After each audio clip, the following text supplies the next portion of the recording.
Welcome to Pete and Hannah's Watchlist. I'm your host, Pete Mitchell. I'm here with my great co-host, Hannah. Hello, people. Hannah, we're here today for AFI Top 100 10-Year Revisited podcast. Yep. But before we begin, let us tell the viewers and the listeners what they should do. Could you pretty please leave a like on this video and, leave a comment down below your feedback. Maybe subscribe to the channel if you've been watching this content. Really? Subscribe? Would you? Would you? Please. Hit the notification button and you'll get great content like this one. That's right. Hannah, Yes. on today's show, Yes. Jaws. Is this about a shark? It is. A great white, Is this you the say? first time you've seen this? Yeah, first time I've ever seen Jaws. Yep. This is why I love doing this podcast with you. We're seeing a lot of movies that you haven't seen before. Yeah, this is crazy. I've seen this movie so many times. It was like one of the main reasons I never like going in the ocean. Oh, yeah. Mate, this movie scared the absolute This shit is out of number me. 2. I think I watched this way too early in my life. Oh, I think most, a generation probably mostly had seen it. I would say this is my number 2. What was number 1? My number 2, reasons to not go in the ocean. You can't swim? Number 1 is I can't swim. Yeah. So that kind of, if I said the shark thing first, that just is not reasonable. No, that's true. And you only just watch it and you're 24. It's still scary. It's still scary. We watch this on 4K. We have a 4K copy, and it is a great remastered version. So sometimes 4K you can't tell the difference, but you can tell the difference this one. The elevator pitch. A shark attack causes panic in a holiday town. Yes. And the chief of police decides, with the help of a marine biologist and an old wily shark hunter, to take the shark down. Yeah. What a story. What a story. The maker studio is Universal. That is correct. Man. Universal. Yeah. They used to making monster movies, so it wasn't It's not left field for them. It's in the ballpark. Released on June 20th, 1975. It goes for 124 minutes. The budget was $9 million, which was $3 million over budget. The research for this podcast is via 4K extras, Which were like a video extra at the 20th anniversary of this. Mm-hmm. And then they made them into DVD, Blu-ray, and now 4K. And also the book, The Jaws Log, written by Carl Gottlieb. And also the Rewatchables podcast on the Ring Up Podcast Network. Story behind this. This book was originally a book. It was a very popular book written by Peter Benchley, who is a reporter. And he became a writer. And he wrote this book after hearing about Shark Attack. And he didn't know what to call it. He had all these different names, like the Leviathan, Jaws, all this, and then he was meeting with a friend, and he said, "Why don't you just call it Jaws?" And that's how the name came, and it works because it's a 4-letter word, and People remember that. people remember it, and the photo of the book became a really popular bestseller. Richard Zanuck and Dave Brown, they were producing partners. They had produced The Sting. Oh yeah. Dave Brown's wife had been working for Cosmopolitan, and she sort of get excerpts from these books. Yes. She said, got to read this book. They read it in one day. Didn't even think about it. They offered eventually the $150,000 for the book. Yeah. Benji's like, mate, I've got $30 in my bank. I'm going for this, And this is before the book came out. And so he says it, but both of them. So Benchley, he didn't think that the book would ever be turned into a movie, because how are you going to get a shark? You're not going to animate it. Oh no, You're not yes. you're At not the going to time, do all this stuff. It can't make it look real. Yeah.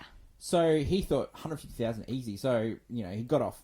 In the end, they got off it cheap. But then the boys, they read the book again, and they go, "Oh, how are we going to pull this off?" Yeah, of course. So the most expensive bit of this budget was the mechanical shark. Yeah, mechanical shark. Animal if you shark, haven't heard any of this, it didn't work. It only worked end up being only 4 minutes in the movie. It was originally going to be longer than the 4 minutes, but it only worked for 4 minutes. There were days and days. This shoot was supposed to be 60 days. It turned into 156 days. It is one of the all-time what could go wrong on a set. Yeah. And it all stems from the book where it was a shark who was supposed to be eating people. And Yeah. so how do you produce that?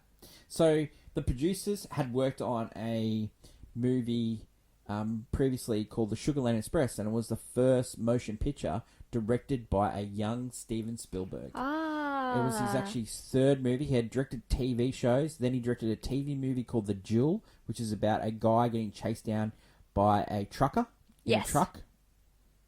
Then they worked on Sugarland Express, which is a modest success. And then they said, well, you can direct this movie. Now, they originally went to a big-name director, and he wanted to turn the shark into a whale, because he said shark wouldn't work. And he Like goes, a whale is big. yeah, as You know. in Moby Dick. But Yeah. Moby Dick had been turned into a movie already, directed by John Huston, starring Gregory Peck. I've got a story about Gregory Yeah. Peck coming up. But so they got Steven Spielberg. He started working on it. He read Peter Benchley's novel, and he was rooting for the shark in the novel because all the People were horrible. horrible people. Yeah. And so then they got Peter Benchley to write a script. Then the producer said, "This script doesn't work for us. Can you rewrite that?" He rewrote the script, but he wasn't happy with it. So he got this guy called Howard Sackler to look at the script. Mm-hmm. He changed a couple of things, including Quint's speech, when Quint came in, all these a couple of different things. And then Carl Gottlieb ended up working on it, and he was a star in the movie. He was like a reporter, and he wrote the companion piece of this, the Jaws log, about the making of the Jaws film. Yeah. So, but him and Benchley were the only credited writers on this script. Oh, yeah. Okay. So, at the time, Steven Spielberg was producing this movie. The shark wasn't going great, and so he walked into Zanuck and Brown's office, and he was going to quit. But Zanuck was wearing a Jaws shirt at the time, and Steven Spielberg saw that and goes, "Oh, I can make this work." And so he stayed, and he had a really tough time. He really wanted to produce the movie on the ocean. Oh, of course. Now, he wanted to have the camera static on the boat. That would cause it to go up and down. So the director of photography said, "No, that's not going to happen. You've got to do handheld." And Steven Spielberg goes, "I don't want to do handheld. I was doing that as a kid. It wouldn't work." And then the director of photography showed him what the shots would look like, and Steven goes, "Yeah, I can make that work." Yeah. But filming on the ocean, they filmed on the Atlantic Ocean. They didn't film in pools or anything like that. They filmed on the Atlantic Ocean. So anything that boats coming past, you wanted to show the horizon in the background. They had to wait for boats to come past, regattas and all that, because they were filming on Martha's Vineyard, which is like a very popular. Yeah. Popular tourist spot. It was really popular after this movie because there was like a couple of thousand people that would visit Martha's Vineyard. After this, 15,000, 16,000 people a year would visit Martha's Vineyard. Some of the shots were actually shot by Australians, the Taylors. They were noted shark people.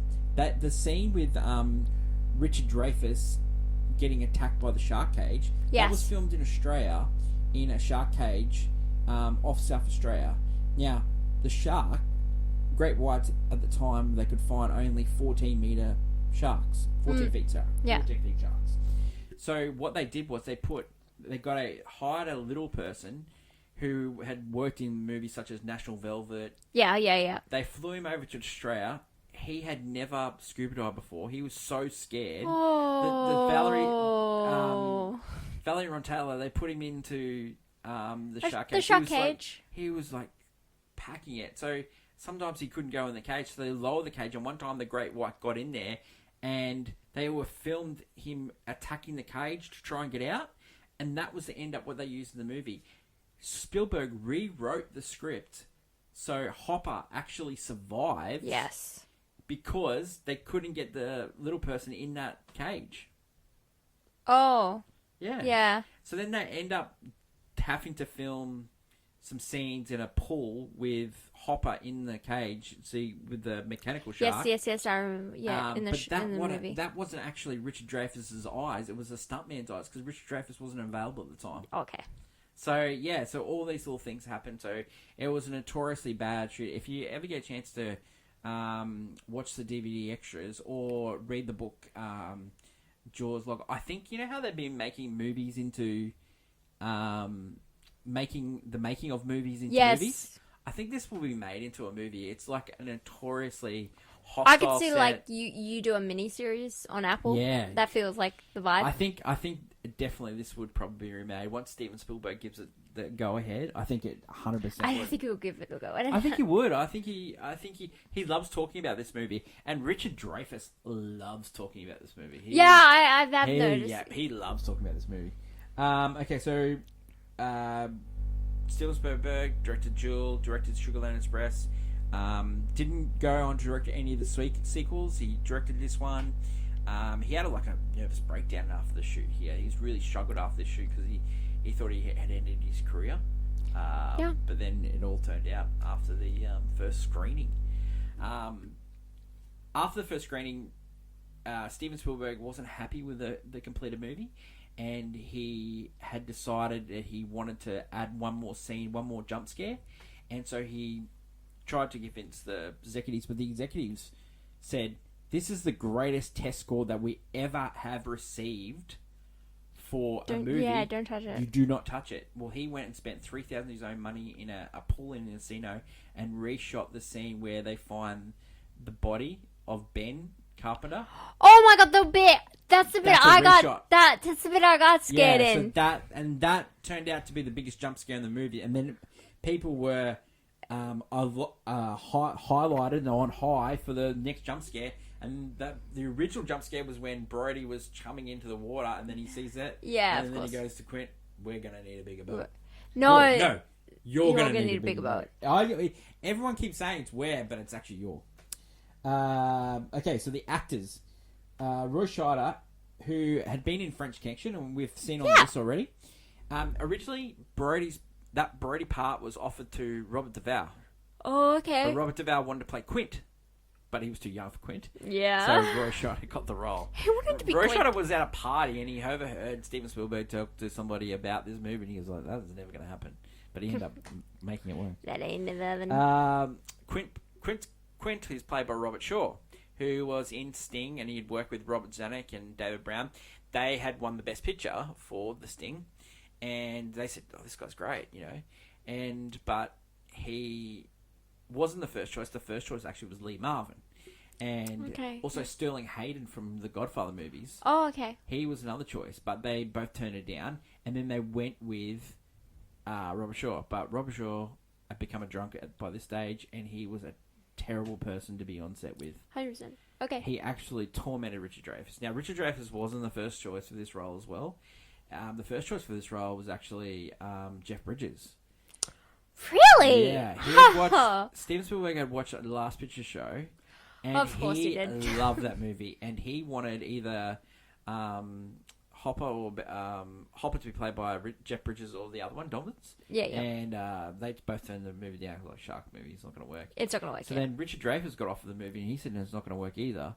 But then Richard Dreyfuss was in a movie, and he saw the movie in a premiere, and he thought, "I'm never going to get picked again." He rang Steven Spielberg straight away and said, "I'll do your movie." 'Cause he was trying to get money because he thought he was failure. Yeah, it was failure. Reaction to this film at the time. Box office was $470 million worldwide. It's the first ever movie to go over $100 million domestically in the US. Yeah, that's it was crazy. number one for 14 weeks. I feel it. Yeah, that makes sense. Okay, the year was 1975. These are the movies of 1975. So this is the biggest difference I've seen since we've been doing this. Jaws for Universal, $133 million. Love it. 2 was One Flew Over the Cuckoo's Nest, who won the best Oscar. That was 59 for United Artists. Then Rocky Horror Picture Show at 50. Classic. Shampoo, 23. Dog Day Afternoon, 22. Return of the Pink Panther, 20. 3 Days of the Condor, 20. Funny Lady, 19. The Other Side of the Mountain, 18. And Tommy, 17. Look at the difference. 133 to 60. Like, unbelievable. No. That's a big jump. Critics love this movie. They love the music. They love the ending. A lot of people credited the editing as the reason why this film's success, and it actually turned Spielberg off working with the editor because he wanted to create credit. Yes. And no one gave him credit because the editor was. Everyone said no. It's not the 28-year-old Spielberg who was the youngest person to, at the time, be the number one box office person. Yes. He wasn't nominated for Best Director as well. That's pretty nuts.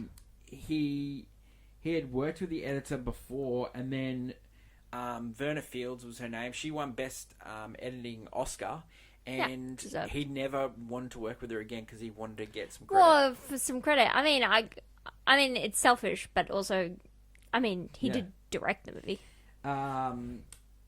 It also won really the sound, and the sound guys had been had a real tough time on the boat when the time the Orca actually sunk. Now it was supposed to sink at the end of the movie. But they had a special boat for it to sink because they had a boat on barrels where it was up and down. But the first time it sunk, it wasn't supposed to sink, and the sound guys were on the boat when it was sinking, and all you could hear was get the actors off, and they forgot about the sound guys. But they worked out; they got best Oscar. Music for John Williams. Of course. Two notes, F and F sharp. That's all it was.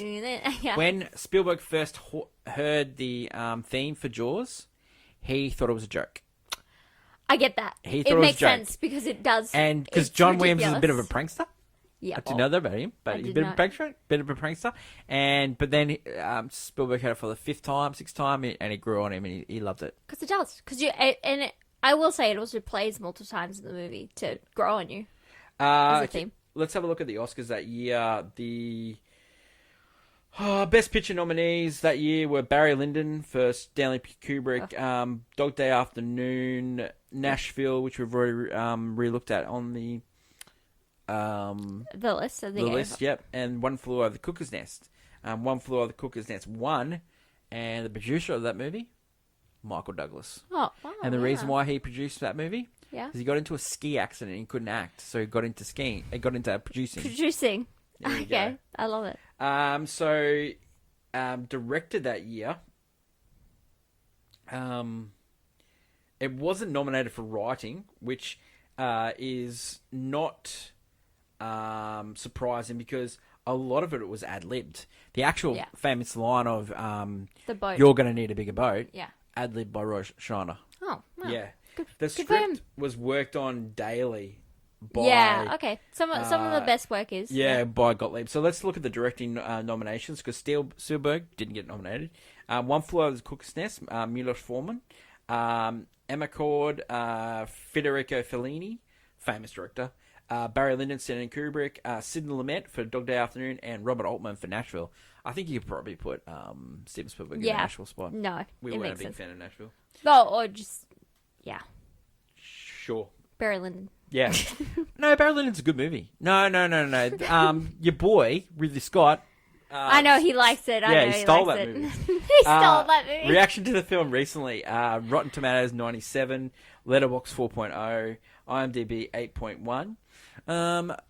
Recently, about this movie, it's been used in Simpsons. Simpsons, I think every show and movie, makes it a point, references it in some way.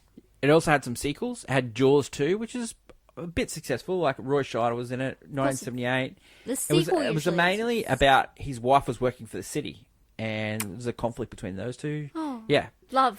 Next one was Jaws 3D, and that takes place at SeaWorld, and one of the Brody boys is running SeaWorld, and he's played by Dennis Quaid.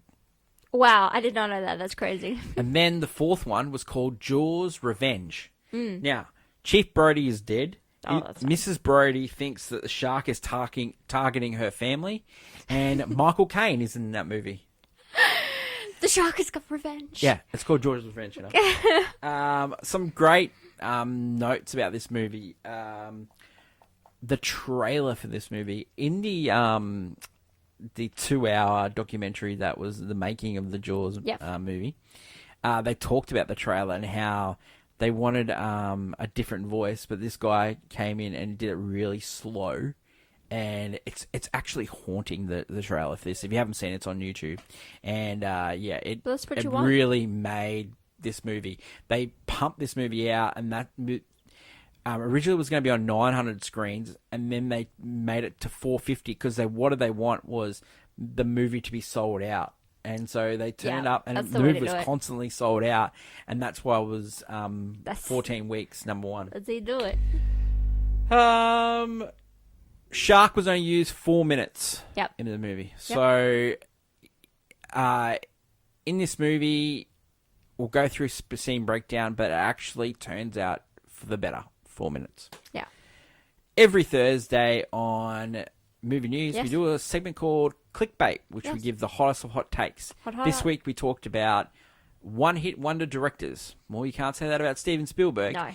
Hannah, your hottie hot take for this week is? That, horror movies, they don't make them like they do right now. Because Jaws, by all means, it's a thriller, it's suspense, but it's a horror movie. It's a horror. And it's a monster horror movie. It's a monster horror movie. And again, I can see why Steven Spielberg was scared, because, you just do something a little off. Yeah. This is a B-rated, it's a B movie. It's a B movie. But somehow he's elevated it to a little bit of an A class. And I think it's because you don't see Jaws. I'm with you. It's the best part. There's something. Alfred Hitchcock of that all. Yeah, because nowadays, like when you watch a slasher, they're not really scary, That's not. and especially with the villains, you see them like half the movie. Great now. work, Hannah. But Jaws is like, And you don't see it in the trailer. You don't see the shark in the trailer, and it works.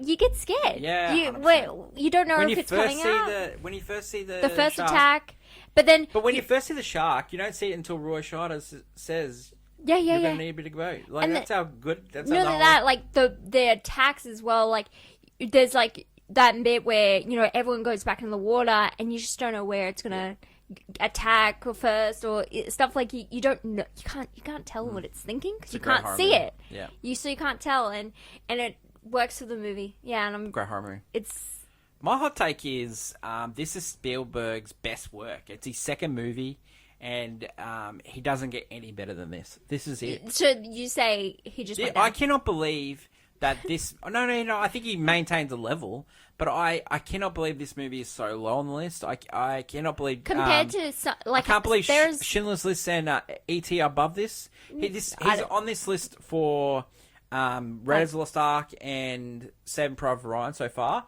I would say this movie is better than those two, and I've seen E.T. and Schindler's List, and it's better than those. Like this movie, haven't seen them. Can't say there's only one movie that would compete with it for his best work.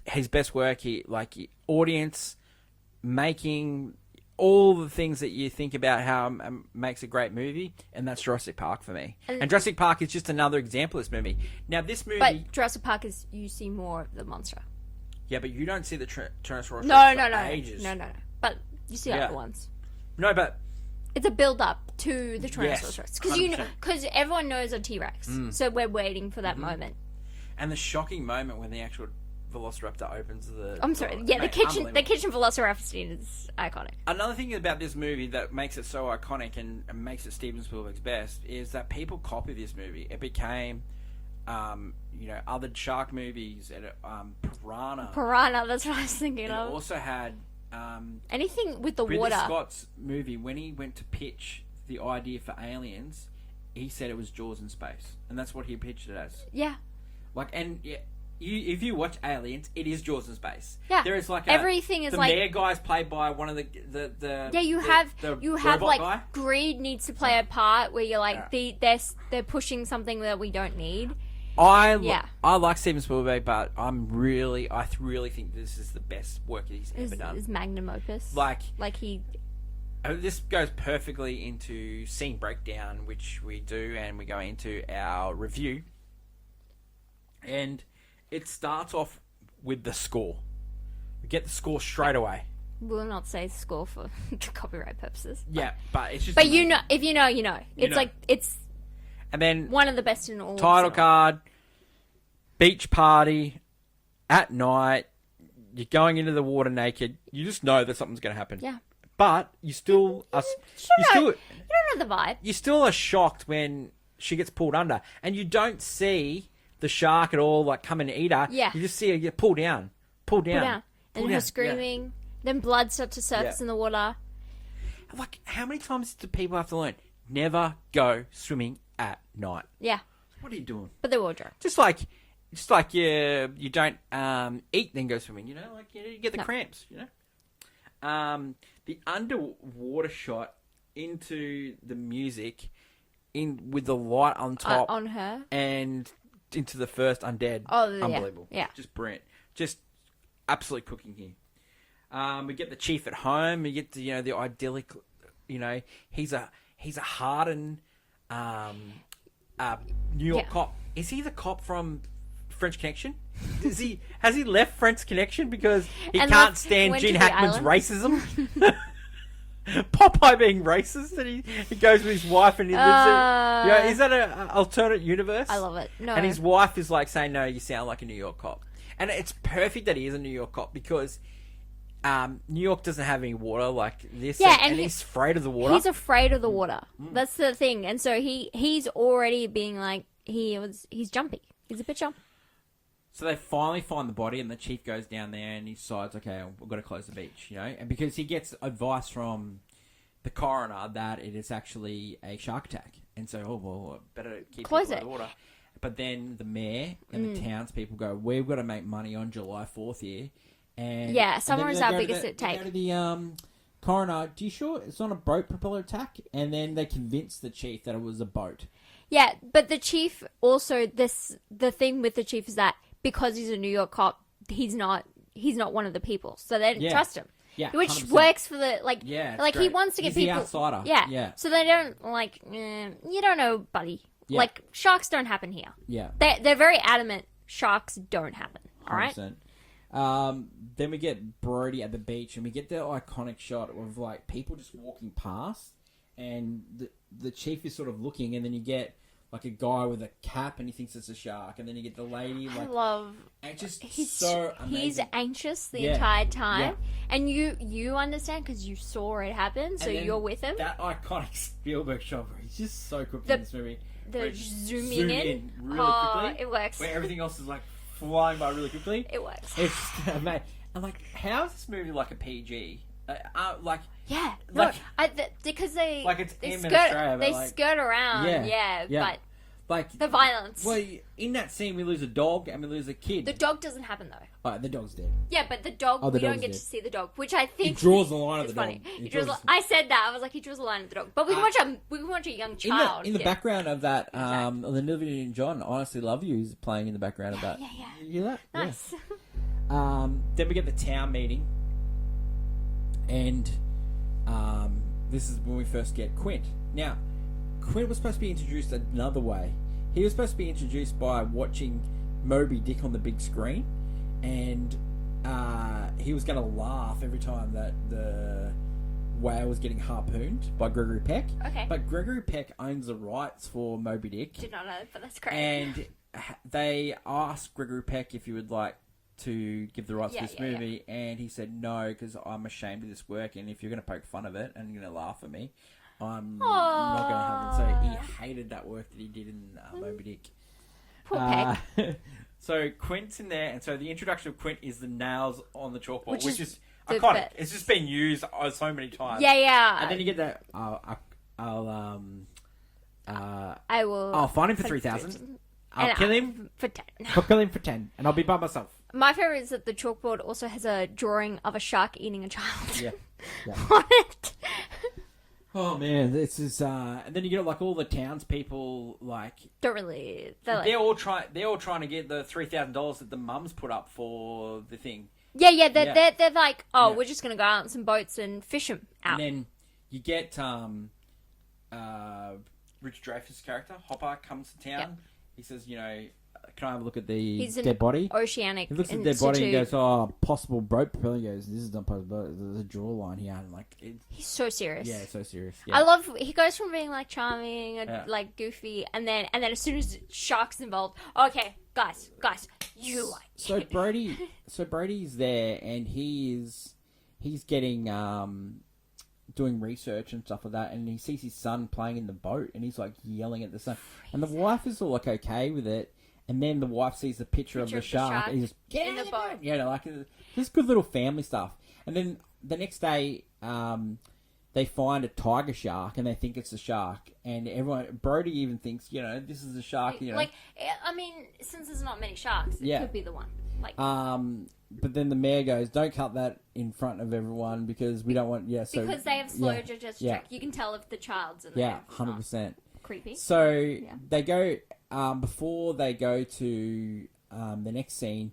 The mother of the boy that got killed, undead, comes to Brody and says, "I heard that you knew that there was someone a week ago about the woman." She slaps him. Now that scene took 19 takes, Ridiculous. and that scene she actually had to hit him every time. And Schneider said it was one of the worst days on set. He said, "That would suck." Man, I got hit hard for 19 times. Dum.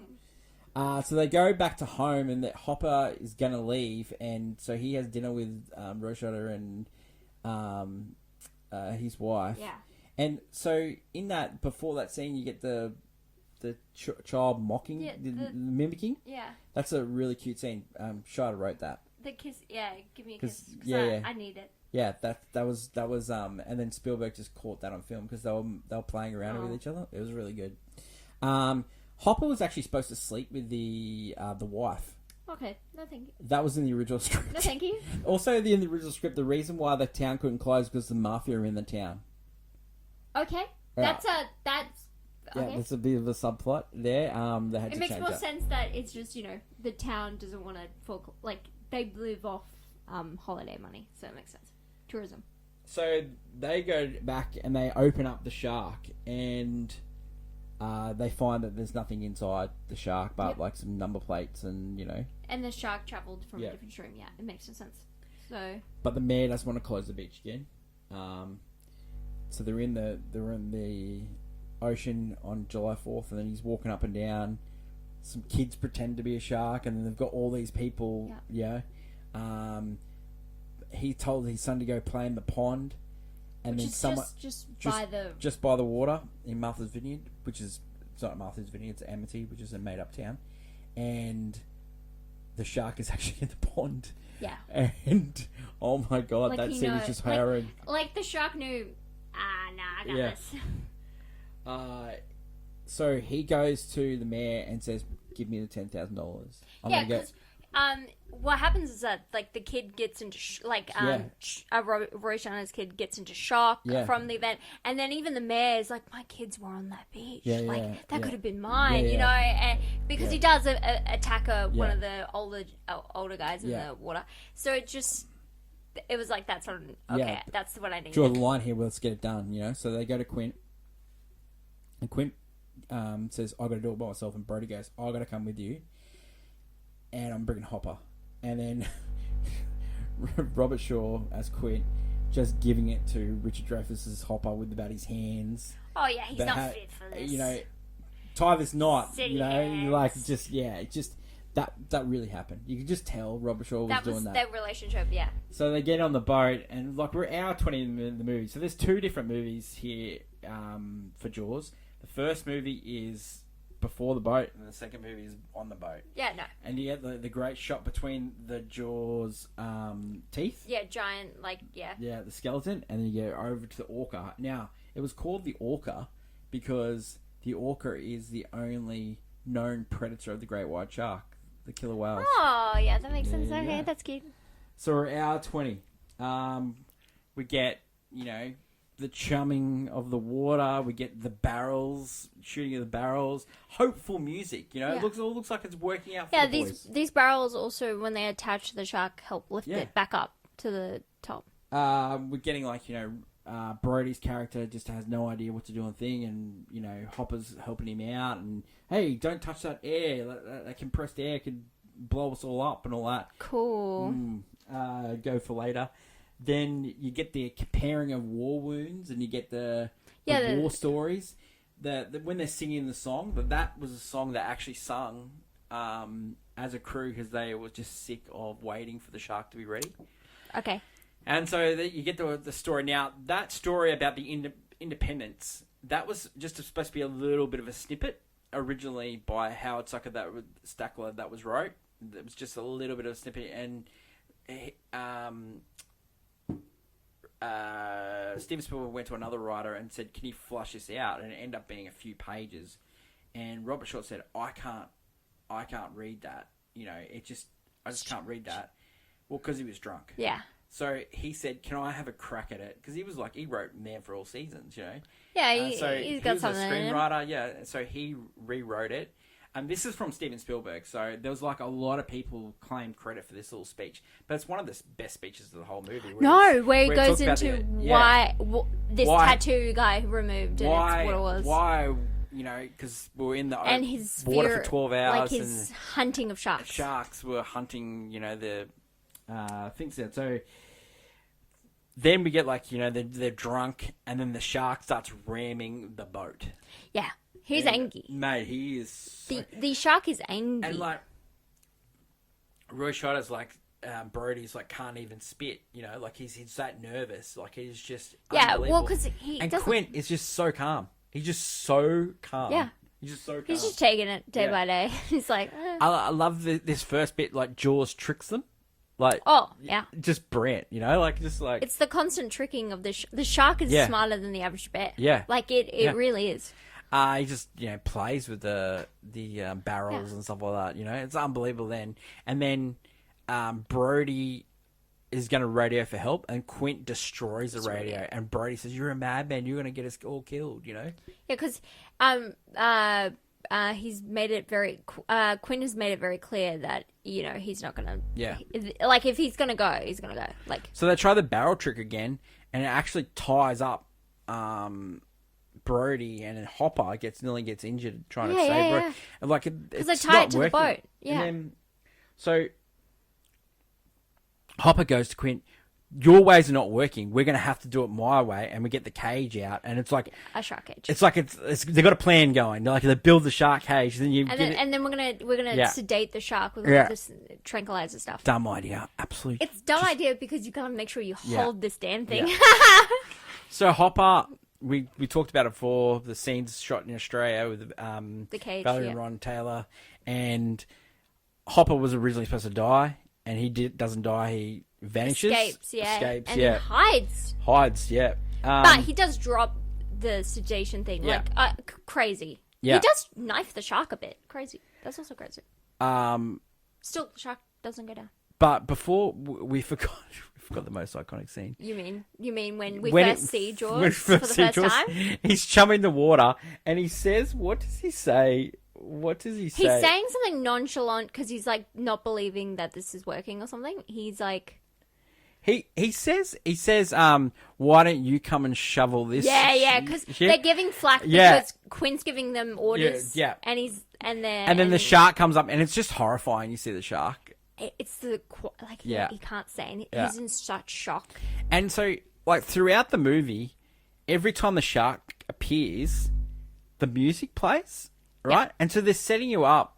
All the whole movie. Then the next time you see the shark after that scene is when it comes in and goes to take one of them, and the music doesn't play. So you're actually shocked that the shark comes up. It's really clever. That's what you need. Yeah. And then you get the iconic scene. You get the iconic quote of, "You're going to need a bigger boat." And so back to what we were talking about before. So Hopper's gone missing.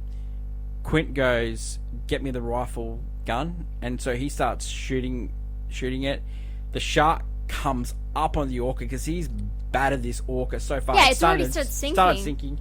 It comes up and it attacks Quint, and it is a gruesome scene. You're actually hearing the sound. Oh, the sound it makes. That sound was from a monster movie about dinosaurs, and Spielberg used that sound before for the Duel. Right. And so he's chomping on Quint, and Quint's he's really playing it up, and the blood's putting out, and then Quint's got, and so Roy Scheider's like, "What I'm going to do, Brody? What I'm going to do?" And then so he puts the gas canister in there, and then he's on the side of the boat trying to shoot it. Now this is an iconic scene, right? Yeah. Peter Benchley, who wrote this, that wasn't the original ending, right? And so he was vehemently against this. He said, "No way you are going to do this. It doesn't make any sense." And then Spielberg says, "Yeah, it does. because if I've done my job in 2 hours, the audience is with me, and I will give them anything at all, and they'll believe, right? Yeah, Now you that's cannot true. shoot Okay. a gas cannon and blow it like that. It doesn't work. It doesn't. The oxygen tank. It doesn't work. It doesn't blow up a shark. No, like it that. doesn't. It doesn't work at all.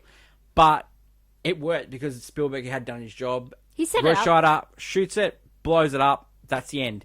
Hopper comes back. Does Quint survive? And then, okay, well, let's swim back to the shore. And then they're laughing. You don't even see what happens to them. You have to wait all the way to the end credits, and you see they're on the little pontoon, and they jump onto the beach, and that's the end of the movie. Yeah. What a movie. What a fantastic movie. I've been really lucky the last 2 weeks. 2 great movies. Like, it's back to back. unbelievable. Yeah, just the line at the end where he said, "I used to hate the water," and Hopper goes, "Yeah, I can't imagine why." Like, it's just great. It's just really good. I love like Hopper coming back. It's just I love Richard Dreyfuss. Yep. Okay, Reasons 2, Hen. Reasons 2. This is one of the It's one of the best movies of all time. Of all time, yeah. Yeah, It really is. Yeah, It's it's hard one to... of the first popcorn movies. Like, you had this Blockbuster, yeah. Yeah, so it went this, then Rocky, then Star Wars, like 3 back-to-back blockbusters. Yeah, they're blockbuster movies. Yeah, They yeah, really are, yeah. And then we get sequels out of it. We get merchandise out of it. We get, Still stay. Yeah, I mean, still- like Jaws, like in the park. man, if they brought Jaws back, people would go for it. I'm telling you, The Jaws movie, yeah. Okay. Or if they redid this movie, people would go for it. People would see it, but they would all Oh, claim no, the I'm original's telling you. better. Yeah, 100%. But still, people would go see it. It'd be a popular movie. I'm telling you. They remade Twisters, and people love that movie. And Twisters ain't Jaws. Successful sequel. Reasons not to. Look, it is gruesome. I don't remember it being that gruesome, but it is gruesome. It's not for young. If you don't like children. blood, don't see when Quint dies, because he If actually gets seen in tube. there is like people with so you can like things that come out of the water, animatronic kind of style. Yeah, no, this can create great fears. That's the only if you thing. like swimming in the ocean, don't see this movie. This movie is so well done that it will create a fear of the ocean like you've never Like had that before. tension that you don't see the shark until like nearly 20 minutes from the end. Just unbelievable. Yeah, and they wanted to use the shark earlier and they couldn't, but it works better. Just works better. Does it deserve to be higher? Yes. Originally it was 48 on the list. It's crazy. But I think this should be top 20. Yeah. Really Even high. not top 10. Would you buy it on Blu-ray? People, you should buy physical media, and if you're going to start a collection, Jaws needs to be in it. Yeah. In my opinion. Okay. Would you watch this movie again? Yeah. Flub I it, actually would. But even though, sharks scare me, I actually Flub, really yeah. enjoyed the movie. It's This- really crazy. This movie, rating for this movie is it's an All-time classic. Yeah. It is, isn't it? But it's so weird that this movie is quite perfect in its nature. It is. Just a little to the left and it's a bad movie, a little to the right, it's not as good. But Yeah, it's just like sometimes movies don't make sense that are everything's successful, and built. sometimes... You have a character that's likable. Yeah. You have other characters that are likable and not Roy Scheider likable. works so good in this movie. Actually, all three of them work. Yeah, like all the characters, they're playing Because different roles. even with Clint's character, like, character, Quinn's character is like, you kind of, even though he doesn't make it, you're okay with it because again, he's not 100% a great guy. I think he's one of the He goes because top he's 5 not, worst individuals of all time. He's a terrible, he's Yeah. a curmudgeon, but the guy, you needed him. You kind of needed him. Yeah. But I love it. Amazing. That is it for today's show. Leave feedback, good or bad, about the episode, and if you have any information about Jaws you want to share with the audience, feel free to comment below. Yeah. Next week, movie number 55. It's our first Alfred Hitchcock entry. And we get a few Alfred Hitchcock in this next 50. Mm-hmm. And it's North by Northwest. Stars the great Cary Grant. Once again, we get a Cary Grant. I am looking forward to this Love movie. Excited. Thank you to my lovely co-host, Hannah. Until we meet again, long live cinema. And it's bye for now. Bye.